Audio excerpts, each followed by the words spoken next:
Okay, now that I'm done dying of coughing. A tetralogy. Okay, well, there we go. And we learn now. Okay, so Elden Ring's secret monsters you've never seen. The deep sea lore. Let's check this out. I'm actually very curious.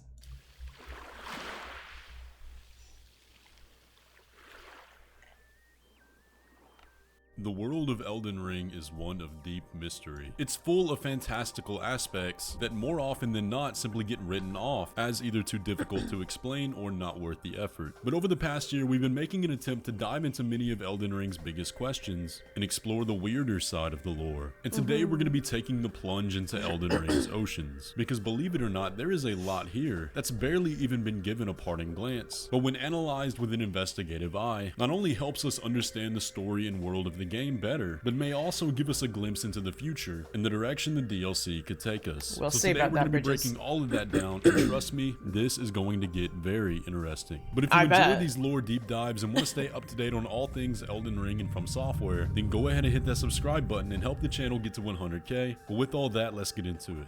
To begin our discussion today, we have to go way back before Elden Ring even released. Some of y'all might remember back in the lead up to Elden Ring, when the marketing was finally getting into full swing, many of us were lucky enough to get hands-on with the game and play the closed network test. And in this network test, things were very different than the final release. Everjail bosses were in different places and almost none of the items remained the same, and many of the item descriptions were also changed from then to now. But one of the biggest things that changed, and one of the main mysteries we were trying to uncover back then, was with the game's map. Now, if you actually take a look at the map from that build of the game, things aren't very different at all. In fact, it's almost exactly the same. But if you were playing this beta in China and decided to peruse through the game's files, you would have found something very surprising. Here you can see the map of Limgrave in the Weeping Peninsula extracted from the Chinese network test. There are lots of major landmarks missing, and many of the key areas are undetailed and look entirely different. But the most fascinating part of all of this are the oceans, which are covered in various runes and decorated with the images of sea monsters. And after this was uncovered, the Chinese players got to work trying to translate these runes and discovered that they're actually ancient Yi script. But instead of directly translating to words, they instead translated to pronunciations, syllables, which ended up creating Japanese words. And here are some of the translations. Off to the east of Limgrave, it says, "Monster habitat, do not get close," with the image of a terrifying looking whale with 2 blowholes. Off to the east of the Weeping Peninsula, it says, "Multiple witnesses to a sea serpent, danger," and then a large octopus is shown beneath. Further above that, it says, "Do not listen to the songs of the lying mermaids," and then a very goofy looking sea serpent is also pictured. But what I found very interesting is that the original name for Limgrave in this text translates to something along the lines of Sea God Continent. Now, here's where we need to put up a bit of a disclaimer. Unfortunately, these sea monsters are not from Elden Ring. They're not original. What it seems like the developers did were take these from old medieval paintings and sea charts and decorate the map with them as a form of inspiration, because clearly this was never meant to be seen by the public. And we know this because many of the Yi labels for certain areas are either nonsensical or pulled straight from pop culture. So and it's you just might for be fun? wondering, well, if this was so early in development and never meant to be seen, then what's the point of even looking at it? Well, it goes a bit deeper. English data miners have also found evidence of these sea monsters in other versions of the map. This depiction here is still in the Elden Ring files and shows a very large sea serpent with a frilled back, among other creatures in the crater sea of the lands between below Lane Dell. This map has many of the modern details that were missing in the Chinese map and no longer has the script either. Also tucked away in the files of Elden Ring is the name of an unused NPC called Umibozu. Umibozu is a creature in Japanese folklore that appears in the Dark Seas. Umibozu translates to sea priest and are traditionally depicted as large silhouettes with glowing eyes that would appear out of the ocean and destroy ships. However, nothing besides the name of Umibozu appears in the Elden Ring files anymore. Now, as always when we discuss cut content, it's important to keep in mind that we can't use it as direct evidence for the final game. Instead, cut content should serve as a guide for themes and understanding of the developer's intention behind creating certain things. It shows us their thought process and what they were ultimately trying to communicate in the end. And when it comes to the oceans of Elden Ring, they are definitely meant to be sinister. So with that in mind, let's take a look at what we have in the final game.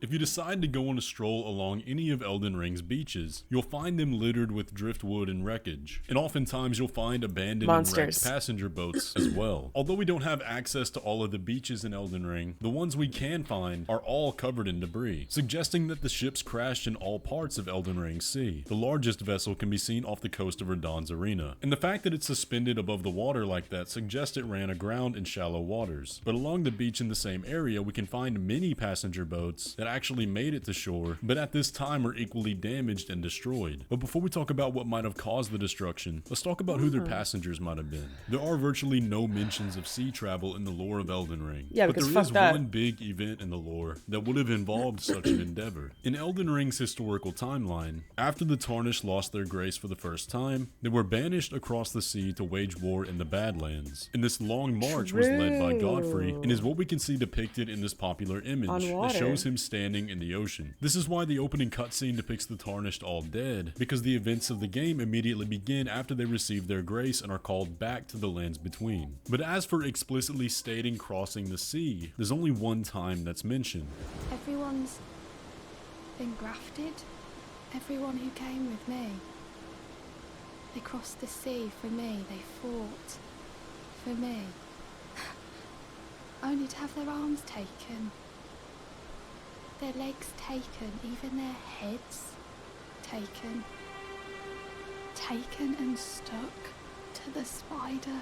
If you explore Morn Tunnel and defeat the Misbegotten at the end, you'll be rewarded with a weapon that describes the long march and how the transportation took place. The Rusted Anchor has a description that reads, "While the Tarnished left the lands between with their lord, one boat alone was said to have been left behind." Now, as to which boat this was, we really don't know. But another thing we really don't know is when Elden Ring's map was created, from a lore standpoint, because it depicts many ships, both coming and going from the lands between. We see a wide range of vessels, like rowboats and cargo ships, such as the more decorated ones that are still intact off the coast of Leyndell. These ships are a big mystery to me because it suggests one of two things. The cargo ships could be a sign of a time when the land was open for trade, but the many rowboats that we can see suggest something else, that people are willing to brave the seas in such small boats to either reach or get away from that land. But speaking of braving the seas, let's take a look at the water patterns. This map is full of abnormal currents and whirlpools, hardly fit for anyone to travel on. Yeah, but the awful. fact that it's depicted on this map suggests that it would have been common knowledge to the people at this time, and yet still they chose to travel on it. But you'll never notice these things when looking out from the shore. On the surface, it looks like a standard ocean, except for one part. Connecting Caelid and the mountaintops of the Giants is a massive waterfall, one that we can see when journeying there for ourselves. It's incredibly unusual and perfectly linear, running all the way from Caelid to the mountaintops, and we see a whirlpool right at the top of it. It's just another reason why the ocean in Elden Ring is incredibly strange. But let's switch gears for a minute and turn our eyes from the ocean to water in general, because water is a major theme in one of water's Elden Ring's primary huge. aspects of lore, and that is the world of the dead. The first and most primary element of aquatic imagery in association with the dead is of course Godwyn, the Prince of Death himself, who after being slain with a form of cursed death, took on the lower half of a fish like a mermaid and developed a malformed head like an oyster. It's a very direct connection, suggesting that this improper death is associated with the elements of the ocean. We then have the basilisk, who spread the curse of death themselves and also bear aquatic features, with a scaly hide, fins running along their spine, and a fin tail meant for things that swim. Another interesting use of aquatic imagery are the jellyfish, and we know from the item descriptions that the jellyfish are spirits of people who have since died, although it's never explicitly stated how one spirit becomes a jellyfish. Another clear example are the Tibia mariners, who glide around the land on a boat and are said to be the guides of those lost in death. And they're perhaps the most interesting about all of this, because it makes you ask the question of why would the dead need a guide on a boat, and why would they need to be guided through water?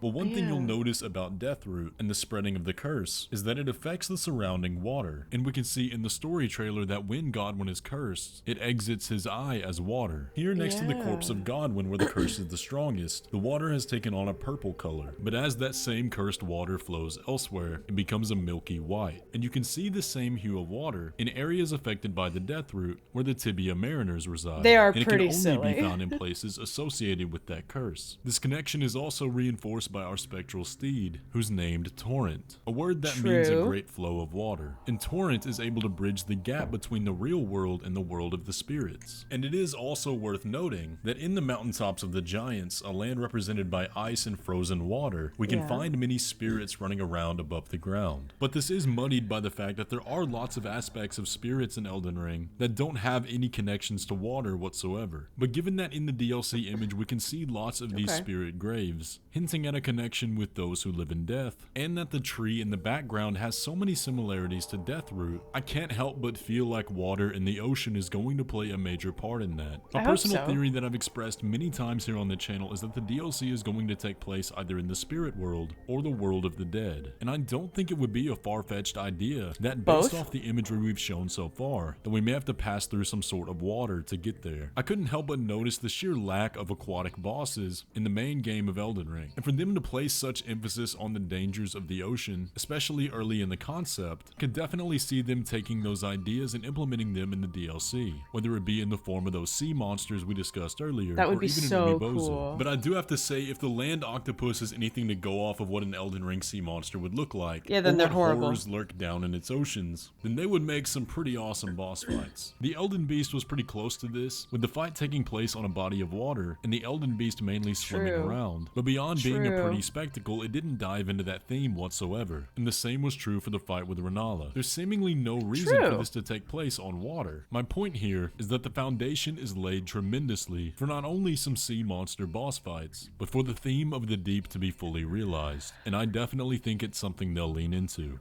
Anyways though guys, that's gonna pretty much do it for the video today. Let me know your thoughts down in the comment section below. Do you think the deep is something we're gonna dive into in Elden Ring's DLC? Or do you think all this imagery is just a coincidence? Also let me know what other lore topics you'd like to see get explored. But aside from that, if you enjoyed the video, be sure to leave a like on it and subscribe if you're new around here. And with all that, I will catch you in the next one.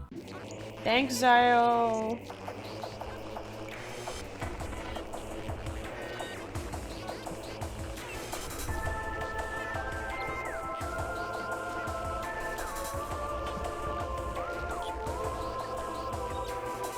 Nice. I think that was pretty well put together. That's true though. We don't really see too much about it. I feel like it's always a shame when video games have a lot of like ocean, but then they don't do anything with it. You know? Like I remember in World of Warcraft when you would go like under the tram from from Ironforge and whatnot, you would see a big monster down there.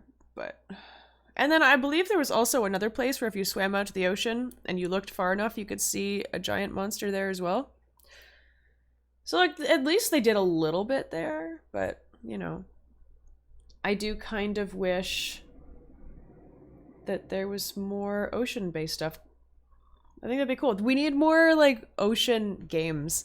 You know, like that mermaid trailer that we watched the other day, Siren, that looked awesome. And I really hope that they actually do something with that. I hope that they get the funding and get it done, you know? The ocean's terrifying, but there is tons of potential. And I don't know if they would make it so that you could like swim. Probably not. Like an underwater kind of swim. Probably not.